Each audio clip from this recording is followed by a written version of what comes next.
நம்ம கடலூர் மாவட்டத்துல இன்னமும் முறைப்படி ஜமீன்தாருக்கு மரியாதை செலுத்தி நடக்கிற திருவிழா தாங்க இது. இந்த திருவிழா எங்க நடக்குதுன்னா மங்களம்பேட்டை பக்கத்துல இருக்கக்கூடிய கோணாங்குப்பம் பெரியநாயகி அன்னை ஆலயத்துல தாங்க வருஷம் 10 நாள் திருவிழாவா இங்க நடந்துட்டு இருக்கு. கொடியேத்தி 10 நாள் நடக்கிற இந்த திருவிழாக்கு லட்சக்கணக்கான மக்கள் வந்து போவாங்க.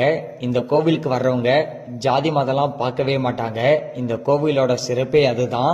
இந்த கோவில்ல நிறைய பேரு முறைப்படி பொங்கல் வச்சுமே படைக்கிறாங்க. கோணாங்குப்பம் பெரியநாயகி அன்னை ஆலய திருவிழாவின் சிறப்பே இங்க நடக்கிற தேரோட்டம் தான். இரவு போல 3 தேரை வடம் பிடிப்பாங்க. அந்த தேரை நேர்ல பாக்கறதுலாம் அவ்வளவு சிறப்பா இருக்கும்.